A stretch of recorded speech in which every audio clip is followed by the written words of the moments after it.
2025년은 투자 난이도가 꽤 높을 것 같은 이유가 정치가 경제를 지배하기 때문에 그렇습니다. 아마 주식시장이 합리적으로 움직이진 않을 거예요. 우리가 예상하지 못하는 방향으로 계속 튈 가능성도 봐야 됩니다. 그거를 불확실성이라고 하는데 전 세계가 혼란스럽죠. 한국도 혼란스럽고요. 이념의 갈등이 지금 한국뿐만 아니라 주요국들에게서도 벌어지고 있습니다. 영국부터 시작해서 프랑스, 독일도 정치적 갈등이 심하고, 독일 같은 경우는 의회도 해산을 했죠. 일론 머스크는 이제 우리나라 상황을 보면서 와우라는 댓글도 달았습니다.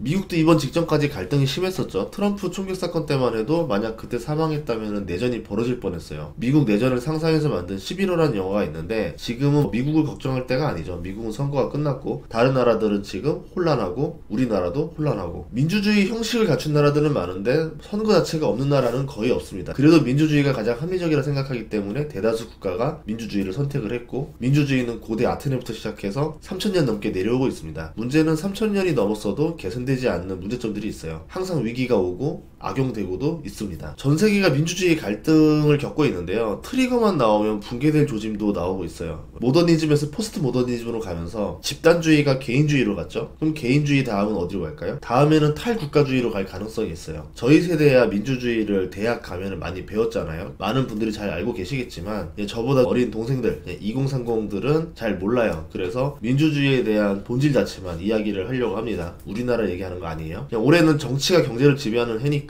최소한 정치에서 기본이 되는 민주주의 정도만 공부를 해놓으면은 개념을 알고 투자를 할 수가 있겠죠. 그래야 뉴스를 보더 저 나라는 왜 싸워? 저 나라는 왜 저래? 그랬을 때 이런 이유로 싸우는 거구나 라고 여러분들이 투자에 도움이 될 것 같아서 이 영상을 찍습니다. 우리나라 예시는 하나도 안 들을 거니까 오해 안 했으면 좋겠습니다. 어원을 따지는 건 안 좋아하는데 이거는 이해를 해야 돼요. 민주주의는 민중과 권력을 합친 민중의 지배를 뜻합니다. 말 그대로 주권이 국민에게 있다. 국민이 대표를 선출해서 정치에 참여할 수도 있고 직접 결정할 수도 있습니다. 돈이나 힘을 가진 왕이나 귀족이 정치라는 게 아니라 정치 근본의 힘은 국민에게서 나오는 것이다. 이거를 부정하는 사람은 없어요. 그리고 대부분의 나라들이 이거를 채택하고 있습니다. 국가는 왜 만들어졌을까를 같이 생각해 봐야 되는데요. 고대 혼자서 생존하면은 먹잇감이 돼요. 약한 부족도 먹잇감이 됩니다. 뭉치는 게 유리하겠죠. 큰 집단을 만들어야 생존율이 올라갑니다. 초식동물들 보면은 뭉쳐서 무리생활하는 이유가, 초식동물이 혼자서 초원을 다니는 것보다 뭉쳐서 다니는 게 생존율을 올리는데 도움이 되기 때문에 그래요. 그래서 국가라는 거는 자연스럽게 만들어지게 된 겁니다. 타국가가 침략을 하고 흉년이 벌어지고 질병이 벌어지고 위기에서 국민을 지키기 위해서 만들어진 게 국가라는 거죠. 누가 누군가를 지배하려고 만들어지는 게 아닙니다. 국민을 지키기 위해서, 그들을 위해서 국가가 무엇을 할지 결정하는 게 정치예요. 국민들은 세금을 내죠. 그래서 국가의 재정을 지원합니다. 국민들이 군대에 가죠. 국가의 방어를 책임집니다. 국가랑 민주주의를 합쳐보면 정치란 국민들이 생존하기 위해서 국가의 힘을 효율적으로 배분해서 국민들의 생존율을 올리는 행위라는 거죠. 기업가가 기업의 생존과 주주가치 증대를 위해서 힘써야 되는 거고, 주주가치를 훼손하면 배임에 당하는 것처럼 국가의 이익을 해치는 정치는 배임에 해당되는 겁니다. 자, 그럼 국가가 선택을 올바르게 하기 위해서 국민들은 어떻게 하느냐? 투표로 대리인들을 뽑습니다. 이 대리인들이 입법부가 되고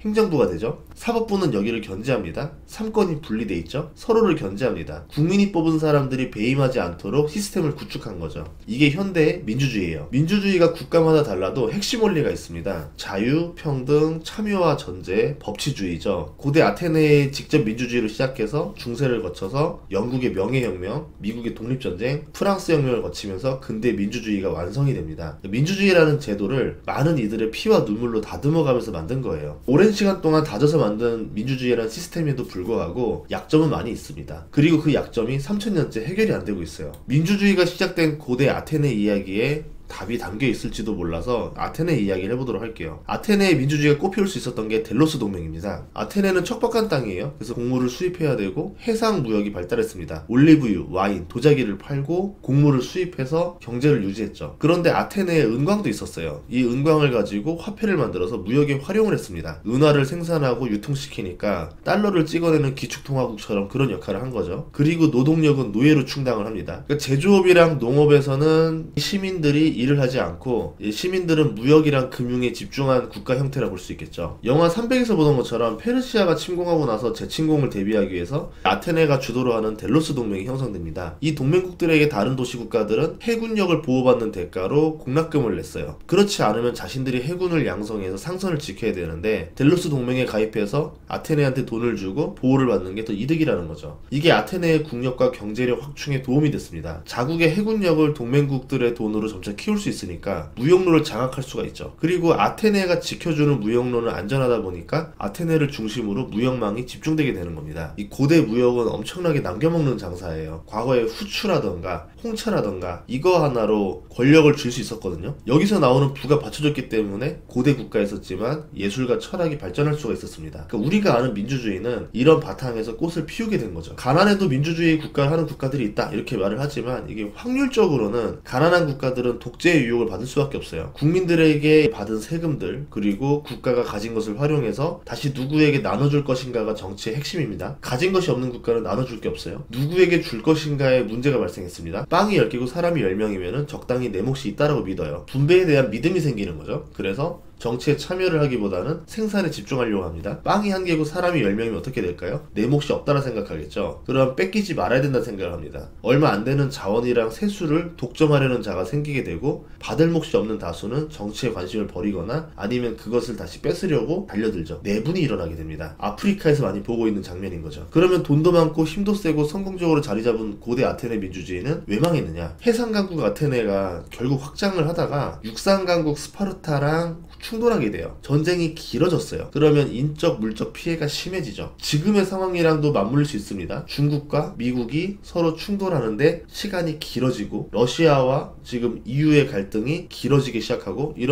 그러면 인적 물적 피해가 누적되기 시작합니다. 아테네 내부에서 전쟁을 지속할까 중단할까 내부 분열이 심해지기 시작했어요. 여기에 아테네 지도자인 페리클레스가 사망합니다. 유능한 통솔자가 사라지니까 어떻게 될까요? 선동가들이 득세하게 돼요. 이들을 데마고그라고 부르는데 그리스 하면은 연설을 떠올리잖아요. 연설로 민회를 장악하는 정치가들이 등장합니다. 말빨로 민회를 장악한다는 거는 쉬운 방법은 선동이 있는데요. 시민들의 감정을 자극해서 정책이랑 재정을 즉흥적이고 감정적으로 몰아가는 선동 정치가 득세하게 돼요. 이게 아테네의 일입니다. 선동은 파벌을 낳죠. 파벌로 갈려서 합리적인 결정이 아니라 정치를 위한 결정이 남발하게 되는 거죠. 그럼 국가의 재정과 에너지를 국민들을 위해 쓰는 게 아니라 소모를 시킵니다. 배임에 해당되는 일이 벌어지기 시작한 구간이 이때부터인 거죠. 아테네는 필로폰네소스 전쟁에서 스파르타한테 지게 되는데 스파르타의 강한 영향 아래 30명의 친스파르타 정권이 수립됩니다. 이 사진이 30인의 참주라는 그림인데요. 30인의 정권은 공포정치를 합니다. 귀족과 상대 세력을 숙청해요. 재산을 강탈하고 온건파마저 살해합니다. 그리고 정권이 유지가 되느냐? 그렇지 않죠. 공포정치를 하고 나면은 결국 내전이 나요. 30인 정권 사이에 내전이 난 틈을 타서 민주정 지지 세력이 반란을 일으킵니다. 30인의 과두정 정권을 공격하고 스파르타가 원군을 보내서 이걸 막으려고 했는데 민주정이 어떻게 가까스로 지켜냅니다. 하지만 그 이후로도 정치 갈등이 해결이 안 됐어요. 결국 국가는 데미지를 심각하게 먹은 거죠. 이후에 북부의 마케도니아가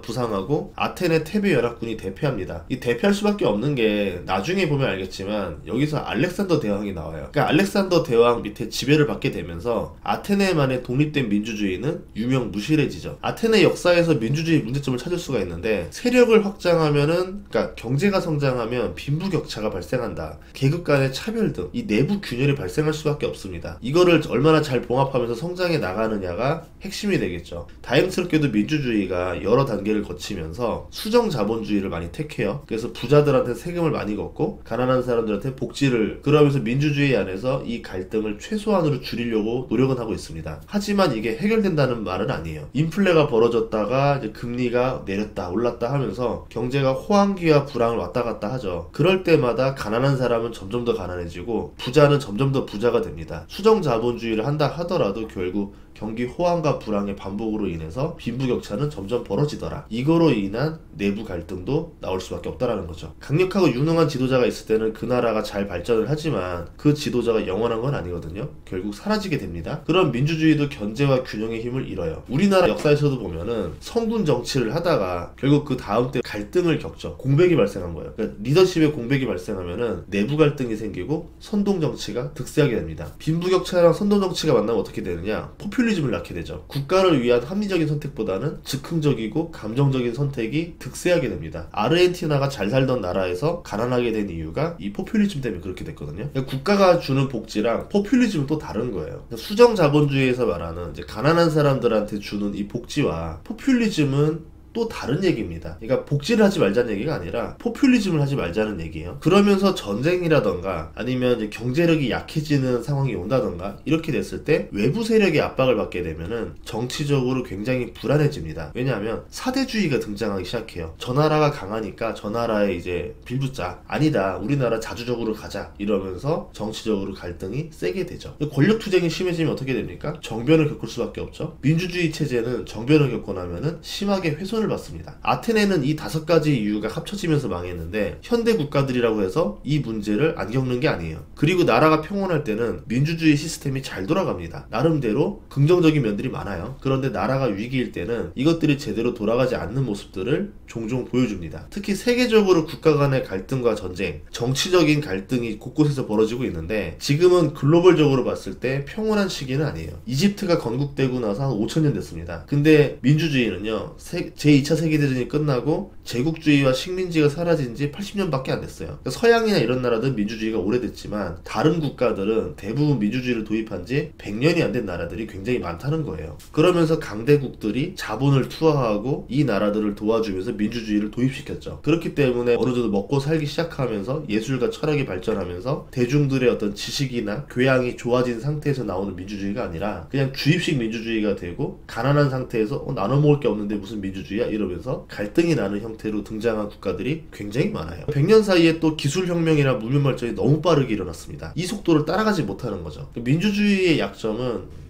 그래서 지금도 3000년이 지난 민주주의의 약점을 그대로 겪고 있다는 점은 아테네도 당시에 엄청난 부를 누렸음에도 불구하고 해결하지 못하는 것과 같이 이거를 해결할 수 있느냐 없느냐에 대해서 민주주의가 만능이다 라고 생각하는 거는 아테네도 당시에는 엄청난 부를 누렸는데도 불구하고 해결하지 못했잖아요. 그것처럼 이 민주주의라는 거에 대해서 우리가 본질을 좀 더 생각했어요. 왜 민주주의가 나오게 된 거고 왜 필요한지, 왜 수정이 되면서 발전을 했는지, 그리고 어떠한 맹점을 가지고 있는지, 그 맹점들을 어떻게 해야 해결을 할 수 있는 건지, 해결할 수 없다면은 어떻게 해야 민주주의가 가장 유지될 수 있는 방법인 건지, 이런 것들을 고민해보는 게 가장 합리적인 선택이 아닐까 생각합니다. 2025년 주식 투자는 굉장히 까다로울 거예요. 그래서 단순히 경제 논리로만 이해하지 못하는 일들이 벌어질 수도 있습니다. 그럴 때는 정치가 개입된 경우가 많거든요. 역사적으로 봤을 때 경제가 아무리 풍족해도 정치적으로 리스크를 받으면은 경제가 비효율적인 방향으로 가는 경우가 많았기 때문에 여러분들이